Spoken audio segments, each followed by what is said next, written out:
Los avances de Lavoisier abrieron un nuevo horizonte en la química. Su manera meticulosa de medir y analizar llevó a los científicos de su época a explorar otras áreas donde las proporciones y la precisión pudieran arrojar luz sobre los misterios de la materia. Uno de estos campos de estudio fueron los ácidos, sustancias fascinantes por sus propiedades y reacciones. Los ácidos conforman un grupo natural de sustancias que comparten ciertas características distintivas. Son intensamente activos, capaces de reaccionar con metales como el zinc, el estaño o el hierro, disolviéndolos y liberando hidrógeno en el proceso. Su sabor es agrio, algo que, si se diluyen lo suficiente, se puede notar sin riesgo, y poseen la capacidad de provocar manchas y alterar los colores de ciertos materiales de manera característica. Son sustancias poderosas, transformadoras, y en ocasiones hasta peligrosas, pero fundamentales en la naturaleza y en la química de la vida misma. Frente a los ácidos, en un equilibrio perfecto de fuerzas químicas, se encuentran las bases. Estas son sustancias que presentan propiedades completamente opuestas. Mientras los ácidos poseen ese carácter agresivo y corrosivo, las bases, especialmente las más fuertes, llamadas álcalis, tienen un sabor amargo y afectan los colores de los materiales en sentido contrario al de los ácidos.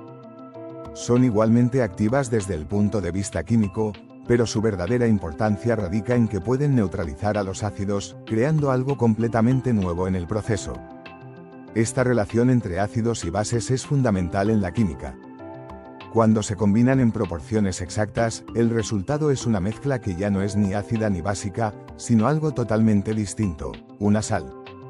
Es decir, dos sustancias de naturaleza opuesta pueden interactuar hasta el punto de eliminar sus características individuales y dar origen a un compuesto más estable. Tomemos, por ejemplo, el ácido clorhídrico, que es una sustancia extremadamente fuerte y cáustica. Si se mezcla en la cantidad adecuada con hidróxido de sodio, un álcali igualmente fuerte, el resultado será algo completamente inofensivo y común en cualquier cocina: cloruro de sodio, la sal que usamos para sazonar los alimentos. Este fenómeno captó la atención del químico alemán Jeremias Benjamin Richter, 1762-1807, quien decidió estudiar estas reacciones de neutralización con un enfoque meticuloso. Su objetivo era entender exactamente cuánta cantidad de un ácido se necesitaba para neutralizar una base específica y viceversa. Para lograrlo, llevó a cabo experimentos en los que midió cada sustancia con precisión rigurosa, descubriendo que estos procesos no ocurrían de manera arbitraria, sino que seguían proporciones fijas y exactas. Aquí es donde Richter hizo su aporte fundamental a la química. Demostró que la combinación de ácidos y bases se produce en una relación cuantificable y predecible. No se trata de una receta flexible como en la cocina, donde un poco más o un poco menos de un ingrediente no hace una gran diferencia. En la química, las reacciones obedecen a un peso equivalente, una proporción fija en la que un determinado peso de un compuesto reacciona con otro peso específico de otra sustancia. Esto significaba que la naturaleza de las reacciones químicas era mucho más precisa de lo que se creía hasta entonces. Richter publicó sus hallazgos en 1792, abriendo el camino para el desarrollo de la estequiometría, la ciencia que estudia las proporciones en que los elementos y compuestos reaccionan entre sí.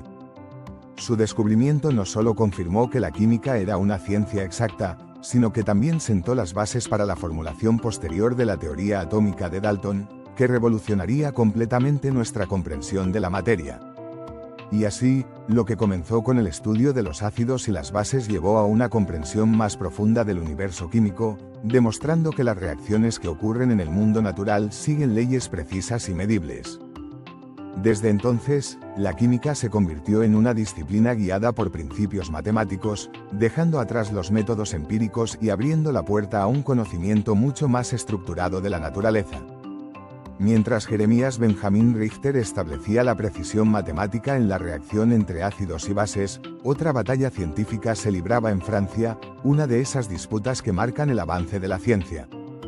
Dos químicos franceses, cada uno con una visión opuesta, debatían apasionadamente sobre la posibilidad de que esta misma exactitud pudiera aplicarse a toda la química. La pregunta era simple pero profunda. Cuando un compuesto está formado por dos o más elementos, ¿se combinan estos en proporciones fijas o pueden variar dependiendo del método de preparación? Por un lado, Claude-Louis Berthollet, 1748-1822, uno de los colaboradores de Lavoisier en la creación de la terminología química moderna, defendía que las proporciones en que los elementos se combinaban podían ser variables. Según su punto de vista, si se preparaba un compuesto con un exceso de uno de los elementos, este podría incorporarse en mayor cantidad dentro del compuesto final. Para Berthollet, la química no era un sistema cerrado de reglas fijas, sino una ciencia donde las condiciones influían en los resultados. Sin embargo, al otro lado del debate se encontraba Joseph Louis Proust, 1754-1826, un químico minucioso que realizó gran parte de su trabajo en España, lejos, al menos por un tiempo, del caos y las convulsiones de la Revolución Francesa. Proust era un hombre de laboratorio, meticuloso y metódico, que se dedicó a analizar compuestos con un rigor sin precedentes. Y su conclusión fue contundente: los compuestos siempre contenían sus elementos en proporciones fijas, sin importar cómo se hubieran preparado o de dónde se hubieran obtenido. Para demostrarlo, en 1799 Proust tomó un compuesto específico, el carbonato de cobre, y lo sometió a análisis minuciosos. Sin importar si provenía de una fuente natural o si había sido sintetizado en un laboratorio, el resultado era siempre el mismo: 5,3 partes de cobre, 4 de oxígeno y 1 de carbono. No importaba el método de preparación, la proporción se mantenía constante. Proust extendió su investigación a otros compuestos y llegó a la misma conclusión: los elementos no se combinaban al azar ni en proporciones variables, sino que lo hacían en relaciones fijas y constantes. Así nació la ley de las proporciones definidas, que establecía que cada compuesto químico tiene una composición específica e inalterable. La evidencia de Proust fue tan contundente que terminó demostrando que Berthollet estaba equivocado. Los casos en los que Berthollet creía haber encontrado variaciones en la composición de los compuestos resultaron ser errores experimentales, causados por análisis poco precisos y por el uso de sustancias que no habían sido purificadas adecuadamente. En otras palabras, el aparente cambio en la composición de los compuestos se debía a impurezas, no a una variabilidad real en las proporciones de los elementos. Este descubrimiento marcó un punto de inflexión en la química. La idea de que los compuestos seguían reglas estrictas y cuantificables proporcionó una base firme para el desarrollo posterior de la teoría atómica de Dalton, que explicaría por qué los elementos se combinaban de esta manera y no de otra. Así, lo que comenzó como una disputa entre dos químicos se convirtió en una de las leyes fundamentales de la química, consolidando la idea de que la materia se rige por principios inmutables y precisos. Proust había ganado la batalla, y con ello, había pavimentado el camino hacia una nueva era en la comprensión de la naturaleza. Con el inicio del siglo XIX, la veracidad de la ley de las proporciones definidas propuesta por Proust ya no podía ponerse en duda. Otros químicos replicaron sus experimentos y confirmaron que, efectivamente, los elementos se combinaban en proporciones fijas y constantes. Esta idea, que en un principio generó controversia, se convirtió en la piedra angular de la química moderna. Pero como ocurre con todo gran descubrimiento, una respuesta solo trajo más preguntas. ¿Por qué la materia se comportaba de esa manera? ¿Por qué un compuesto debía estar siempre formado por 4 partes de un elemento y 1 de otro, sin la posibilidad de desviaciones mínimas? Si la materia fuera una sustancia continua, sin estructura discreta, parecería lógico que los elementos pudieran mezclarse en cualquier proporción, con ligeras variaciones. Sin embargo, los experimentos demostraban lo contrario: las proporciones eran exactas e invariables. La única explicación posible era que la materia no era continua, sino que estaba compuesta por unidades fundamentales que se combinaban en cantidades específicas. Aquí es donde resurge una idea que se había planteado desde la antigüedad: la teoría atómica. Los átomos y la clave de la proporción exacta. Imaginemos por un momento que un compuesto no es una mezcla amorfa de elementos, sino una estructura formada por pequeñas unidades indivisibles, llamadas átomos, que se combinan entre sí de manera específica. Si, por ejemplo, un compuesto se forma cuando un átomo de X se une con un átomo de Y, entonces la proporción en la que se combinan sus masas será siempre la misma. Llevemos esto a un caso concreto. Supongamos que cada átomo del elemento X pesa 4 veces más que un átomo del elemento Y. Si estos dos átomos se combinan en una proporción de 1 a 1, entonces el compuesto resultante tendrá exactamente 4 partes de X por cada 1 parte de Y, sin posibilidad de desviaciones. Aquí radica la clave. No es posible partir un átomo en fracciones para modificar ligeramente la proporción de los elementos en un compuesto. Si los átomos son indivisibles, la única forma en la que pueden interactuar es uniéndose en relaciones numéricas enteras y exactas. Este simple razonamiento explicaba de manera contundente por qué la ley de las proporciones definidas era una realidad universal. La materia está compuesta por átomos, y estos se combinan de acuerdo con reglas estrictas, sin excepciones ni variaciones arbitrarias. De la ley de Proust a la confirmación de los átomos a partir de este punto, la conclusión era inevitable. Si la ley de las proporciones definidas se cumplía en todos los casos estudiados, entonces los átomos no solo eran una posibilidad teórica, sino una realidad tangible. La química acababa de demostrar la existencia de los átomos, sin haberlos visto nunca. Desde los tiempos de Demócrito, la idea de que la materia estaba compuesta por partículas indivisibles había sido considerada una simple especulación filosófica. Pero ahora, gracias a las observaciones experimentales, se convertía en una necesidad científica. Este fue el paso crucial que llevaría a John Dalton, pocos años después, a formular la primera teoría atómica moderna. Su propuesta daría una explicación cuantitativa y sistemática a la forma en que los átomos se combinaban para formar compuestos, estableciendo definitivamente la estructura fundamental de la materia. Así, lo que comenzó como una simple pregunta sobre la composición de los compuestos terminó por transformar la química en una ciencia basada en la estructura atómica, preparando el camino para los avances que definirían los siglos siguientes. El químico inglés John Dalton, 1766-1844, dedicó un profundo análisis a esta cadena de razonamientos, apoyado por un descubrimiento propio que marcaría un antes y un después en la química. En su incansable búsqueda por comprender el comportamiento de los elementos, llegó a una conclusión revolucionaria: dos elementos pueden combinarse en más de una proporción, dando lugar a compuestos completamente distintos. No se trataba de una simple variación en la mezcla, sino de una relación matemática precisa y predecible, que demostraba que la materia se comportaba según reglas fijas e inquebrantables. Para ilustrar esta idea, consideremos el caso del carbono y el oxígeno, dos elementos fundamentales en la química de la vida. Las mediciones demostraban que 3 partes de carbono, en peso, se combinaban con 8 partes de oxígeno para formar dióxido de carbono, CO2, el gas que exhalamos al respirar y que las plantas utilizan en la fotosíntesis. Sin embargo, si se reducía la cantidad de oxígeno a la mitad, es decir, 3 partes de carbono con solo 4 partes de oxígeno, se obtenía otro compuesto completamente distinto: monóxido de carbono, CO, un gas tóxico y altamente peligroso. Lo fascinante de esta observación era que las diferentes cantidades de oxígeno que se combinaban con la misma cantidad de carbono no lo hacían de manera arbitraria, sino que seguían una relación numérica exacta. El oxígeno presente en el dióxido de carbono era exactamente el doble del oxígeno en el monóxido de carbono. Este patrón se repetía en múltiples reacciones químicas y llevó a Dalton a formular en 1803 una de las leyes más fundamentales de la química, la ley de las proporciones múltiples. Esta ley establece que, cuando dos elementos pueden formar más de un compuesto, las diferentes cantidades de un mismo elemento que se combinan con una cantidad fija del otro siguen una relación de números enteros pequeños. Esta observación encajaba a la perfección con la teoría atómica emergente. Supongamos que el peso de un átomo de oxígeno es 1 1/3 veces el peso de un átomo de carbono.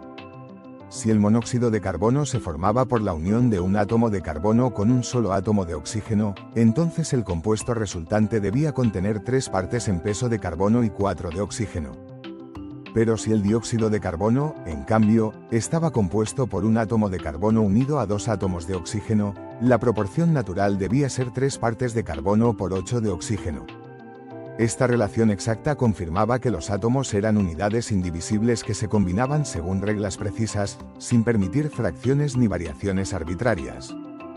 De este modo, la ley de las proporciones múltiples no solo reforzaba la existencia de los átomos, sino que proporcionaba un argumento matemático irrefutable para su comportamiento. Dalton, sin darse cuenta, acababa de sentar las bases para la química moderna. El descubrimiento de las relaciones en forma de múltiplos sencillos revelaba algo asombroso sobre la naturaleza de los compuestos. Si la materia estaba compuesta por pequeñas unidades indivisibles, como los átomos, entonces las proporciones en las que estos se combinaban debían reflejarse en números enteros y exactos. No era posible que un átomo se partiera en pedazos para ajustarse a proporciones ligeramente diferentes, pues un átomo, por definición, era la unidad mínima de la materia. De este modo, la ley de las proporciones múltiples encajaba a la perfección con la idea de que toda sustancia estaba compuesta por átomos, y que estos se combinaban de acuerdo con reglas precisas y predecibles. En 1803, John Dalton expuso su teoría atómica renovada, en la que unificaba sus hallazgos con las leyes de Proust sobre proporciones definidas y sus propias observaciones sobre proporciones múltiples.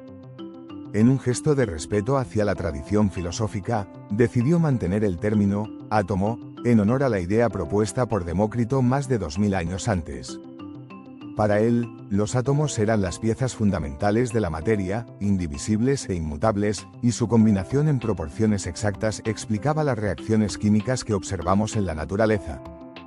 5 años después, en 1808, publicó un nuevo sistema de filosofía química, donde desarrolló con mayor profundidad su teoría atómica. Su trabajo comenzó a ganar reconocimiento en la comunidad científica y, ese mismo año, sus ideas fueron confirmadas por otro químico inglés, William Hyde Wollaston, quien llevó a cabo nuevos experimentos que corroboraron la ley de las proporciones múltiples. Con el respaldo de Wollaston, la teoría atómica de Dalton comenzó a consolidarse como una verdad incuestionable. Lo que Dalton había logrado era mucho más que una simple teoría. Con su trabajo, dio el golpe de gracia a la antigua creencia en la transmutación de los metales, una idea que había alimentado la alquimia durante siglos. Desde la Edad Media, los alquimistas habían soñado con la posibilidad de convertir un metal común, como el plomo, en un metal precioso, como el oro. Sin embargo, si los átomos eran indivisibles y cada elemento estaba formado por un solo tipo de átomo, entonces la transmutación era imposible. No había manera de convertir un átomo de plomo en un átomo de oro, sin importar qué tan avanzado fuera el método o qué sustancias se usaran. Pero Dalton no se detuvo allí.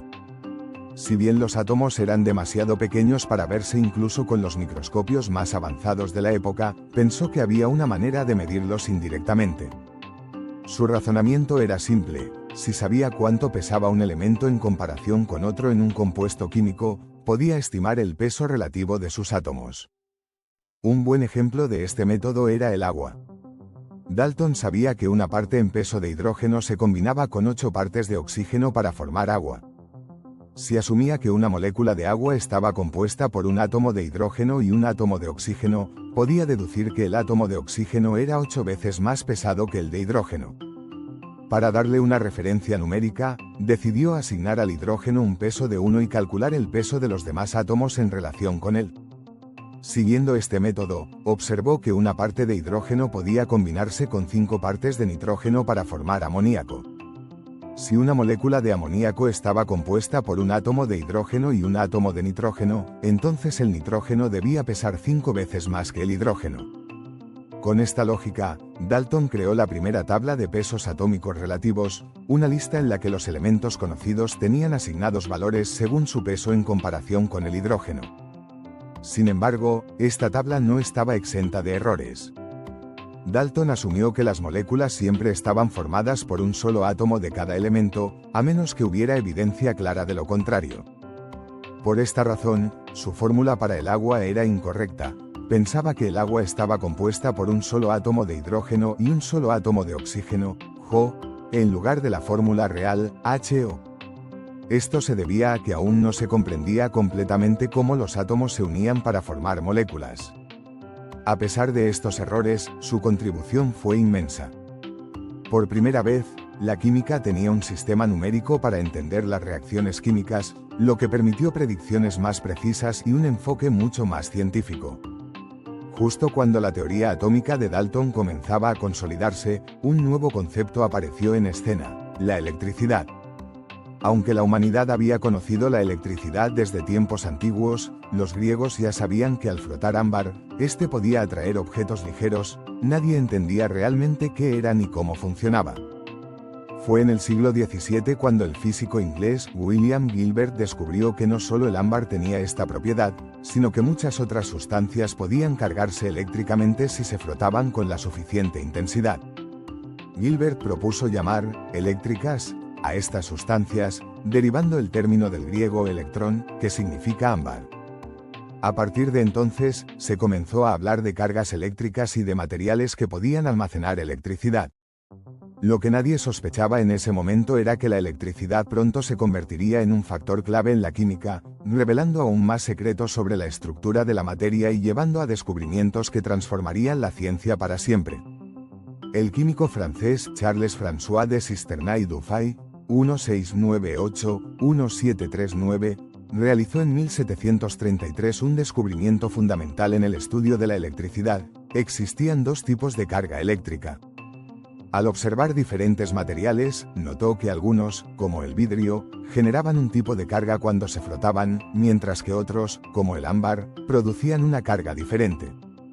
A estas cargas las llamó electricidad vítrea, la que aparecía en el vidrio, y electricidad resinosa, la que surgía en el ámbar. Pero lo más interesante fue que estos dos tipos de electricidad no se comportaban de manera aleatoria.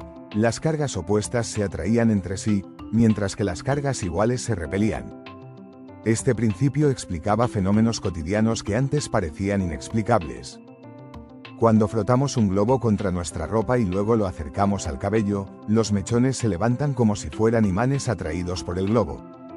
Esto ocurre porque el globo adquiere una carga eléctrica, mientras que el cabello, al perder electrones, desarrolla la carga contraria, generando una atracción entre ambos.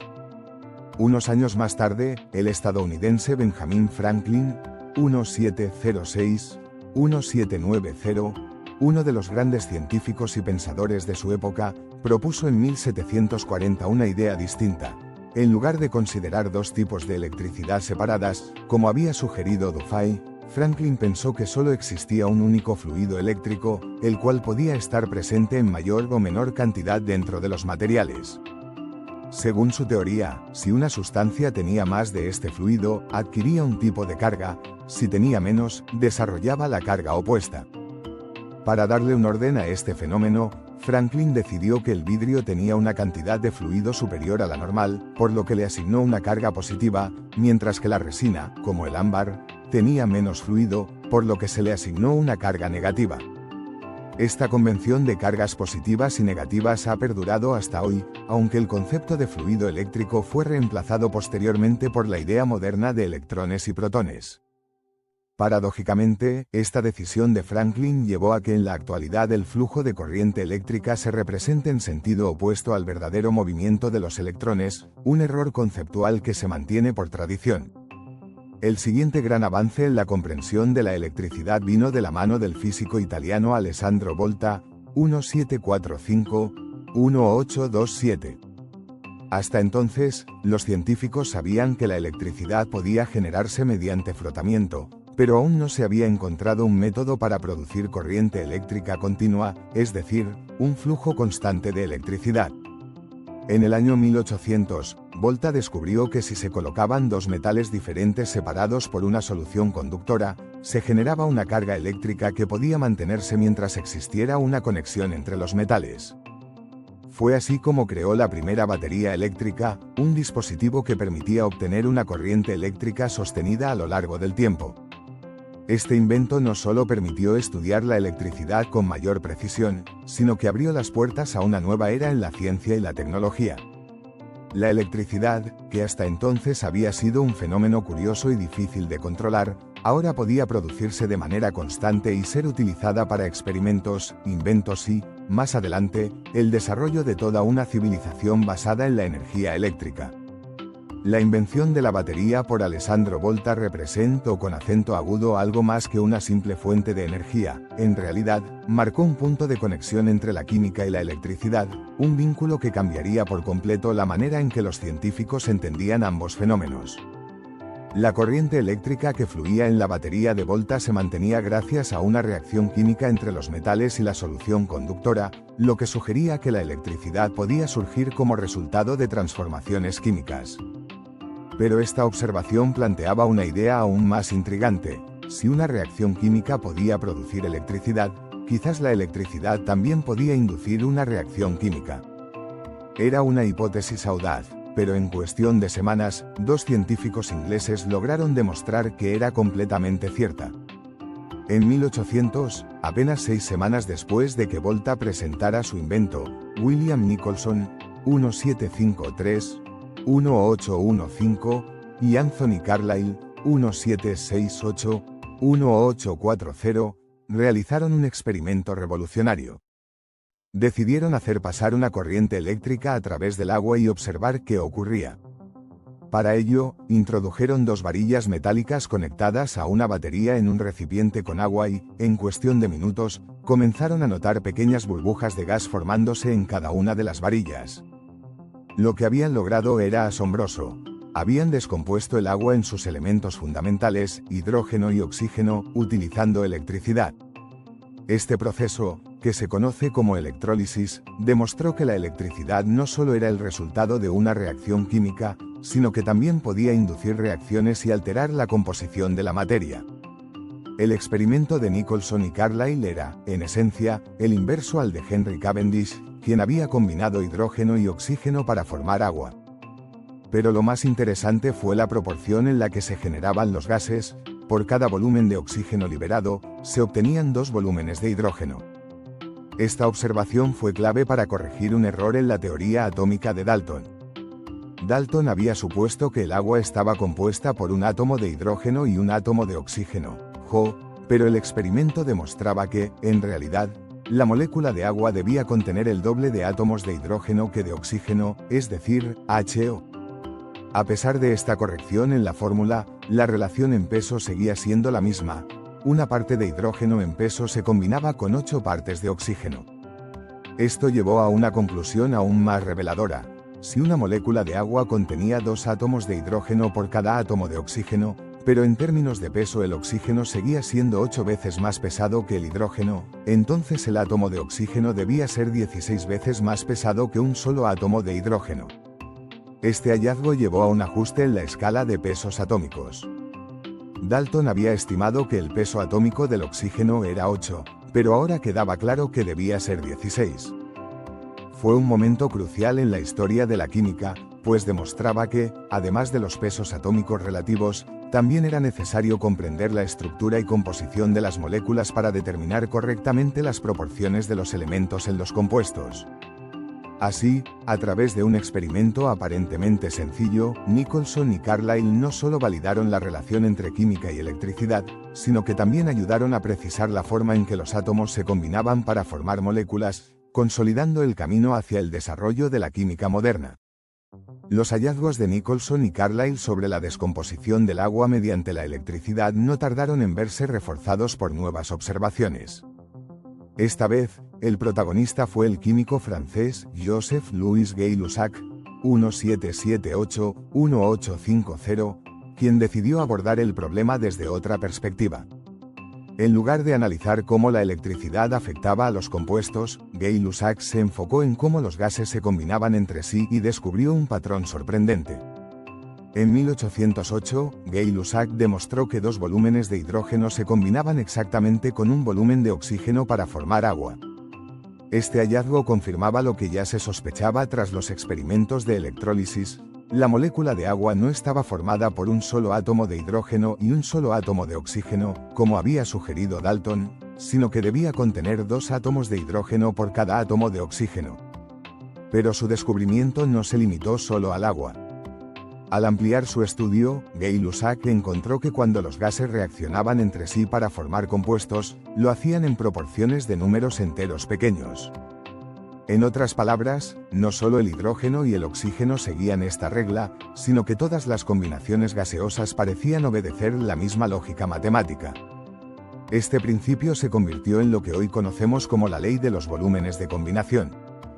Este descubrimiento tenía enormes implicaciones.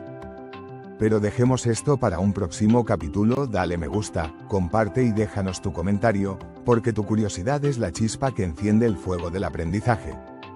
Nos vemos en el próximo viaje por la historia del conocimiento en Geocronos.